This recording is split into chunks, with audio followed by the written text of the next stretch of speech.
हाय बेचारी बहू। सरिता की शादी एक अच्छे परिवार में हुई है।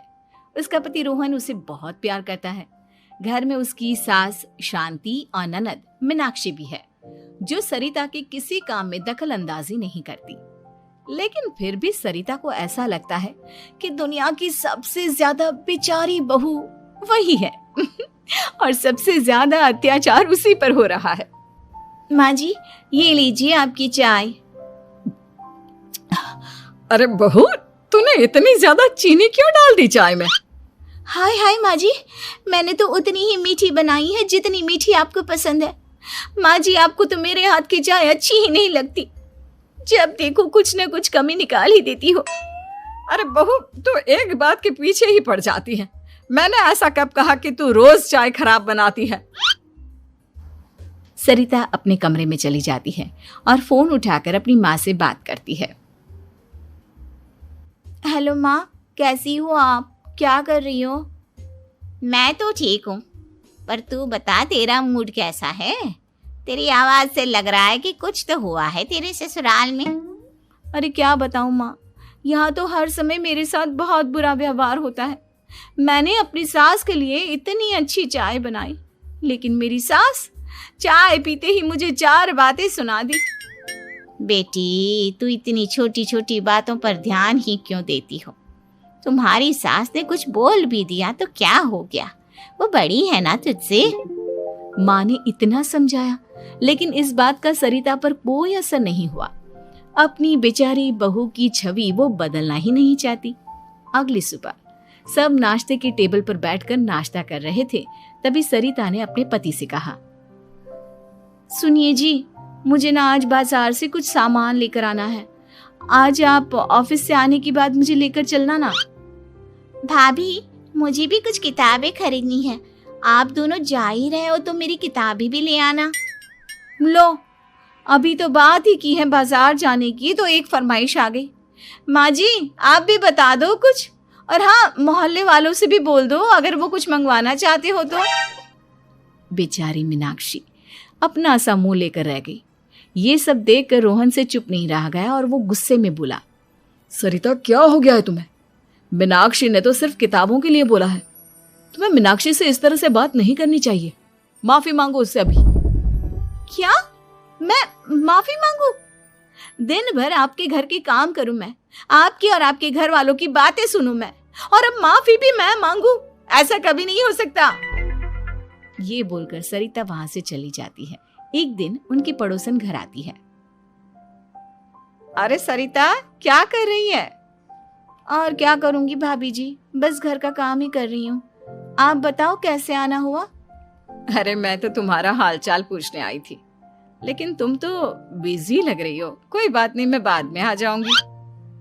और क्या करूं भाभी जी, जब से शादी होकर आई हूँ ना, बस काम ही कर रही हूँ। और इस घर में ना कोई मेरी कदर नहीं करता।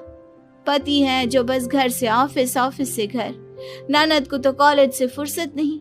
बची सास तो उनका सारा समय मेरी गलतियां निकालने में लग जाता है। अरे ये क्या कह रही हो सरिता? तुम्हारी सास तो पूरे मोहल्ले में तुम्हारी तारीफ करती फिरती है कि तुम बहुत अच्छी हो, पूरा घर तुम्ही ने संभाल रखा है। हाँ तो क्या हुआ, इसमें गलत क्या कहती है? सच्ची तो कहती है। मेरी मर्जी के बिना इस घर का पत्ता भी नहीं हिलता।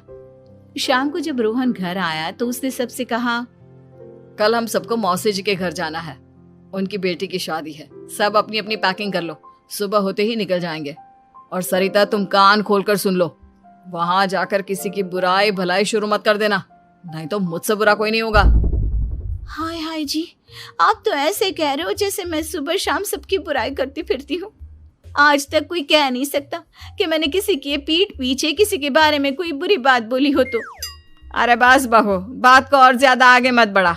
हमें सब पता है तू हमारे साथ क्या व्यवहार करती है। ये बात घर तक रखना, शादी में किसी को कुछ मत बोलना, नहीं तो सब कहेंगे कि शांति की बहू कितना बोलती है।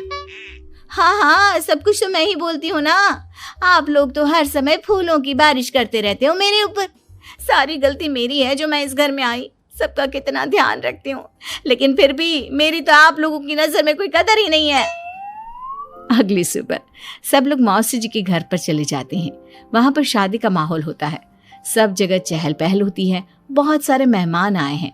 सरिता को वहां बहुत अच्छा लग रहा है। वो अपने मन में सोचती है, यहाँ कितना अच्छा लग रहा है, कितनी रौनक है। मैं यहाँ किसी से ज्यादा बात नहीं करूंगी। अगर मेरे मुंह से कुछ ऐसा वैसा निकल गया तो रोहन जी तो मुझसे गुस्सा हो जाएंगी। सरिता ये सब सोच ही रही थी कि वहां रोहन की कजिन साक्षी आ गई और सरिता से बोली, आप सरिता भाभी हो ना? जितना आपके बारे में सुना था, आप तो उससे भी ज्यादा सुंदर हो। हाँ वो तो है, मेरी सुंदरता की तारीफ सब करते हैं। मेरे मायके में तो सब यही बोलते हैं कि रोहन जी की किस्मत बहुत अच्छी है जिन्हें मैं मिली। लेकिन आप कौन है? मैंने आपको पहचाना नहीं। मैं रोहन भैया की कजिन हूँ। आपकी शादी पर नहीं आ पाई थी ना, इसलिए आप मुझसे मिली नहीं कभी। शांति मौसी और मीनाक्षी आपकी बहुत तारीफ करते हैं। क्या कहा तुमने? मेरी तारीफ? कभी नहीं। मेरे ससुराल वाले कभी मेरी तारीफ कर ही नहीं सकते। मैं इतनी अच्छी हूँ, मेहनती हूँ, लेकिन उन्हें तो मेरी कदर ही नहीं। सारा दिन घर का काम करती हूँ, फिर भी मेरी सास ना मुझे सुनाती रहती है, और पति भी मेरी सास की साइड लेते हैं। ना कभी बाहर ले जाते हैं, ना कहीं घुमाने। अगर घुमाने के लिए कभी बोल भी देना तो उनकी बहन बीच में आ जाती है। मैं कैसे रह रही हूँ उस घर में, ये मैं ही जानती हूँ। सरिता की ये बातें सुनकर साक्षी को बड़ी हैरानी हुई। अब वो हर किसी के सामने अपनी बढ़ाई और ससुराल वालों की बुराई करने लगी। रोहन और शांति को सरिता पर बहुत गुस्सा आया, लेकिन वो चुप रहे। अगले दिन जब वो अपने घर पर आए, सरिता, तुमने क्यों सबके सामने मेरी इज्जत का तमाशा बनाया? तुमसे बोला था ना कि चुप रहना। अजी ऐसा भी क्या कह दिया मैंने जो इतना भड़क रहे हो? तुम जहां जाती हो अपना रोना शुरू कर देती हो, कभी किसी दूसरे की बात ही नहीं सुनती, बस अपनी कहती रहती हो। तुमने सबके सामने हमारा तमाशा बनाकर रख दिया है। हे भगवान, मुझे अपने पास बुला ले। जिस घर में मेरी कदर ही नहीं, उस घर में मेरा क्या काम? अरे क्या करूंगी मैं यहाँ रहकर? जो भी आता है मुझे सुनाकर चला जाता है। मैं तो किसी से कुछ नहीं कहती। सीधी सादी बहू मिल गई है ना सबको, तो जो जी में आए वो करो। सरिता ने अपने आगे किसी को कुछ बोलने ही नहीं दिया, और उस दिन भी उसने सबके सामने खुद को बेचारी बना ही दिया। अगले दिन मीनाक्षी कॉलेज के लिए लेट हो रही थी, इसलिए वो हर काम जल्दी जल्दी कर रही थी। अपना नाश्ता लेने किचन में गई और पतीले में रखे गरम दूध को गिलास में डालने लगी। दूध का पतीला उसके हाथ से छूट गया और गरम गरम दूध उसके हाथ पर गिर गया। ओए माँ, हाय मेरा हाथ, माँ मेरा हाथ जल गया। मीनाक्षी की आवाज सुनकर सरिता दौड़ती हुई आई। ये क्या किया तुमने? तुम्हें नाश्ता चाहिए था तो मुझसे बोल देती, मैं क्या मना कर देती? अब पता नहीं कितने दिन की मुसीबत पाल ली तुमने। सरिता मीनाक्षी को उसके कमरे में ले गई और उसका बहुत ख्याल रखा। उसका इस तरह से ख्याल रखना शांति और रोहन को थोड़ा अजीब लगा। माँ, सरिता के दिमाग का भी कुछ पता नहीं। कल शादी में सबको इतना कुछ बोल कर आई है हमारे बारे में, और अब मीनाक्षी की कितनी अच्छी देखभाल कर रही है। ये ऐसा क्यों करती है? बेटा, तेरी बीवी की ना आदत हो गई है सबके सामने खुद को बेचारी दिखाने की, और आदत इतनी जल्दी नहीं बदलती। जब ये बोलना शुरू करती है तो रुकने का नाम ही नहीं लेती, इसलिए इसे पता ही नहीं चलता कि ये किसके सामने क्या बोली जा रही है।